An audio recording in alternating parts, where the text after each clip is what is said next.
Last topic of chapter number 3rd, topic number 3.6, plant life cycles and alternation of generation. क्या है topic? Plant life cycles and alternation of generations. In plants, both haploid and diploid cells can divide by mitosis. तो plants में क्या होंगी? दोनों ही तरीके की. कौन से दोनों तरीके की? हैप्लॉइड और डिप्लॉइड दोनों तरीके की सेल्स फॉर्मेशन होती है. किसके थ्रू? माइटोसिस सेल डिवीजन के through. This ability leads to the formation of different plant bodies. तो जब वहां पे हैप्लॉइड और डिप्लॉइड दोनों तरीके की सेल्स फॉर्म होंगी तो इसमें क्या होगा? दो तरीके की प्लांट बॉडी फॉर्म होंगी. क्या फॉर्म होंगी? Haploid plant body and diploid plant body. The haploid plant body produce gametes by mitosis. जो haploid plant body होगी वो gamete किसके थ्रू बनाएगी? माइटोसिस के through. This plant body represents a gametophyte. और ये plant body किसको रिप्रेजेंट करेगी? एक gametophyte को. Following fertilization, the zygote also divides by mitosis to produce a diploid sporophytic plant body. तो यहाँ पर जो फर्टिलाइजेशन के थ्रू फर्टिलाइजेशन की प्रोसेस कंडक्ट होगी, इसमें फर्टिलाइजेशन की प्रोसेस कंडक्ट होगी और डिवीजन होगा. फर्टिलाइजेशन की प्रोसेस के थ्रू जाइगोट फॉर्म होगा, उसके बाद डिवीजन होगा और डिवीजन के थ्रू फाइनली क्या फॉर्म होगा? डिप्लॉइड स्पोरोफिटिक प्लांट बॉडी का फॉर्मेशन होगा. Haploid spores are produced by this plant body by meiosis. तो इसमें से क्या होता है? हैप्लॉइड स्पोर्स फॉर्म होते हैं और उससे फिर क्या बनता है? उससे फाइनली फॉर्म होता है क्या चीज? एक कंप्लीट प्लांट बॉडी का फॉर्म होता है. कौन सी प्रोसेस के थ्रू? मियोसिस की प्रोसेस के through. These in turn divide by mitosis to form haploid plant body once again. इसके बाद वो फिर से डिवाइड होंगे और कौन सी प्रोसेस के थ्रू डिवाइड होंगे? माइटोसिस के थ्रू. और क्या फॉर्म करेंगे? Haploid plant body. फिर से अगेन क्या फॉर्म कर लेंगे? हैप्लॉइड, मतलब सिंगल क्रोमोसोम, सिंगल न्यूक्लियस वाली. Thus, during the life cycle of any sexually reproducing plant, there is an alternation of generation between gamete producing haploid gametophyte and spore producing diploid sporophyte. तो जितने भी plants हैं जो क्या करते हैं? Sexually reproduce करते हैं, उनमें क्या प्रेजेंट होती है? स्पेसिफिक प्रोसेस प्रेजेंट होती है जिसको हम बोलते हैं अल्टरनेशन ऑफ जनरेशन. मतलब अल्टर होना मतलब एक के बाद एक अल्टरनेटिवली प्रोसेसेस का होना. किसके बीच में? जो गैमेट्स प्रोड्यूस हो रहे हैं. कौन से गैमेट्स प्रोड्यूस हो रहे हैं? हैप्लॉइड गैमेटोफाइट के थ्रू. और स्पोर प्रोड्यूस हो रहे हैं कौन से वाले? डिप्लॉइड स्पोरोफाइट वाले. तो आगे 3 टाइप है इसके और ये तीनों टाइप मोस्टली इंपॉर्टेंट है.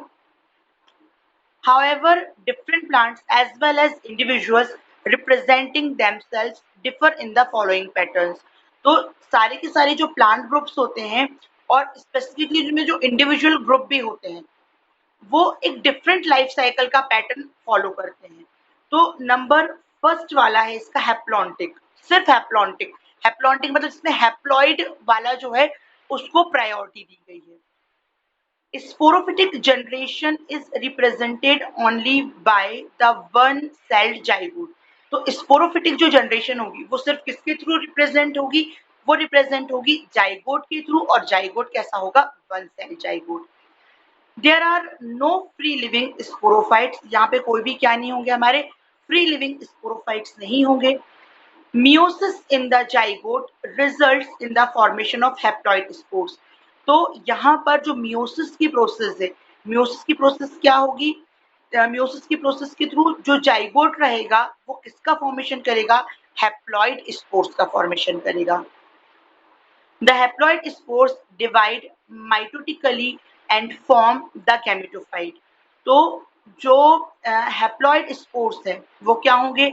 डिवाइड होंगे माइटोटिकली और किसका फॉर्मेशन करेंगे? ये फॉर्मेशन करेंगे गैमेटोफाइट का. The dominant photosynthetic phase in such plants is the free living gametophyte. यहाँ पर जो डोमिनेंट फेज होगी इसकी फोटोसिंथेटिक फेज की सारे के सारे प्लांट्स में वो कैसी रहेगी? फ्री लिविंग गैमेटोफिटिक होगी. This kind of life cycle is termed haplontic. और इस तरीके की जो लाइफ साइकिल होती है वो क्या कहलाती है? हैप्लॉन्टिक। हैप्लॉन्टिक मतलब जिसमें हैप्लॉइड वाले पोर्शन को क्या दी गई है? प्रायोरिटी। एग्जाम्पल लर्न कर लेना। एग्जाम्पल क्या है? वॉल्वॉक्स, स्पाइरोगायरा और क्लेमाइडोमोनास। ये 3 एग्जाम्पल जरूर लर्न कर लेना और बुक में अंडरलाइन करके रख लेना। Second is diplontic. डिप्लॉन्टिक मतलब जिसमें प्रायोरिटी किसको दी जाएगी? डिप्लॉइड फेज को। On the other extreme is the type wherein the diploid sporophyte is the dominant. जो सेकंड वाला है जहां पे क्या होगी? जो डिप्लॉइड स्पोरोफाइट है वो डोमिनेंट रहेगा। Photosynthetic independent face of plant.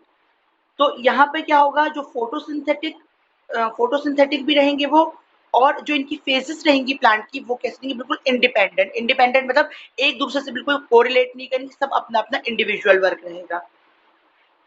This kind of life cycle is termed as, sorry, the gametophytic phase is represented by the single to few celled haploid gametophytes. तो ये जो गैमेटोफिटिक फेज है वो कौन represent करता है? एक सिंगल से लेकर फ्यू, मतलब बहुत ज्यादा मल्टी सेल्यूलर नहीं होगा, एक सिंगल सेल होगी, या फिर अगर मल्टी सेल्यूलर भी होगा तो बहुत कम सेल्स होंगी जो क्या रहेंगी?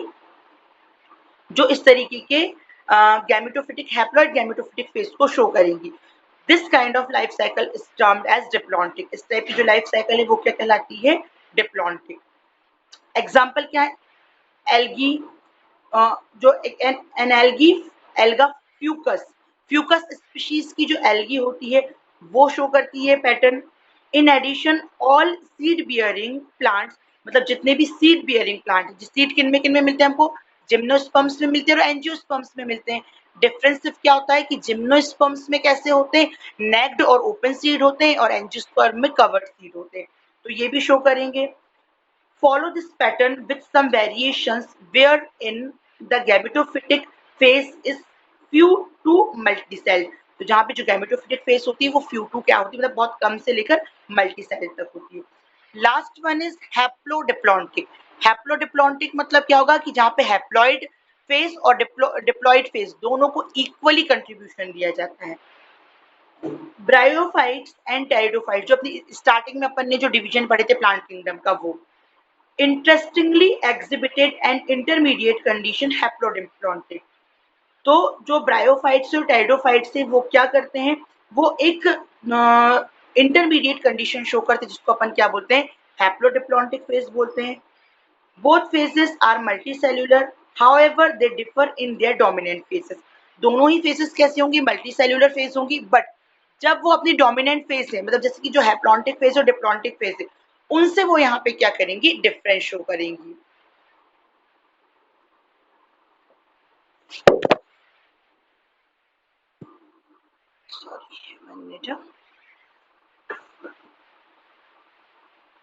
लास्ट पैरा,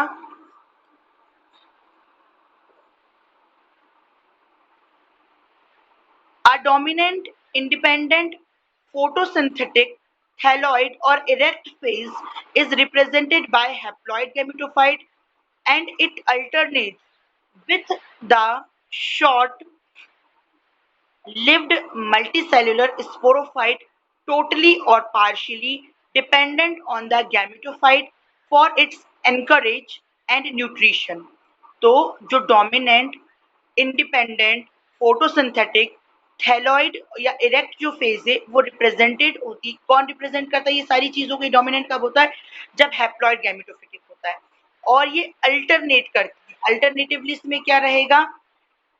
एक short lived multicellular sporophytic phase रहेगी, जो टोटली या पार्शियली, पूरी तरीके से या कुछ अमाउंट का डिपेंड करेगा गैमेटोफाइट में, किस चीज के लिए? अपने एनकरेज, मतलब अपने बेस के लिए और न्यूट्रिशन को गेन करने के लिए। All bryophytes present this pattern. ये पूरे पैराग्राफ को अच्छे से लर्न करना। सारे के सारे जो ब्रायोफाइट्स है वो इसी पैटर्न को फॉलो करते हैं।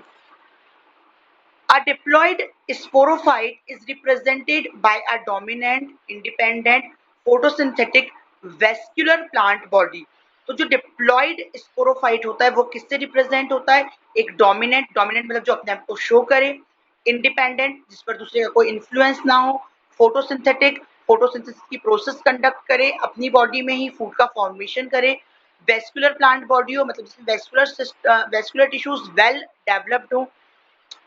It alternates with multicellular, sporophytic, autotrophic, independent but short-lived haploid gametophyte। तो ये क्या होगा, ये किससे अल्टरनेट करेगी, एक मल्टीसेल्यूलर सैप्रोफिटिक था यहाँ पे, स्पोरोफिटिक पड़े, सैप्रोफिटिक और ऑटोट्रोपिक, या तो वो सैप्रोफिटिक भी होगा जो क्या करेगा, डेड, 1 मिनट बेटा, हाँ, डेड और डिकेइंग ऑर्गेनिज्म से क्या करेगा, जो अपने फूड को गेन करेगा। ऑटोट्रॉपिक मतलब जो अपनी बॉडी में फूड का फॉर्मेशन करेगा। क्या होगा, ये इंडिपेंडेंट होगा, मतलब ये भी, इस पर भी किसी का इन्फ्लुएंस नहीं चलेगा। और कैसा होगा, ये शॉर्ट लिव्ड होगा। और किससे अल्टर करेगा, ये पूरा क्या कहलाएगा, हैप्लॉइड गैमेट होगा। तो इस तरीके का पैटर्न जो होता है वो तो हैप्लोडिप्लैंटिक लाइफ साइकिल। और ये सारे के सारे किन में होता है, ये वाला टेरिडोफाइट्स जो रहेंगे, टेरिडोफाइट्स वो शो करेंगे।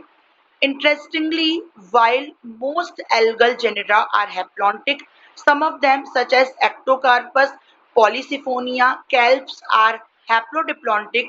Fucus and alga is diplontic. तो इसमें कुछ एग्जाम्पल दिया है कि मोस्टली जो एल्गी रहेंगे वो उनके जो जेनरा रहेंगे वो हैप्लॉन्टिक होंगे। इनमें से कुछ एग्जाम्पल दिए जो हैप्लोडिप्लॉन्टिक होंगे, और जो फ्यूकस होगा एक टाइप का एल्गा, वो क्या होगा, डिप्लॉन्टिक।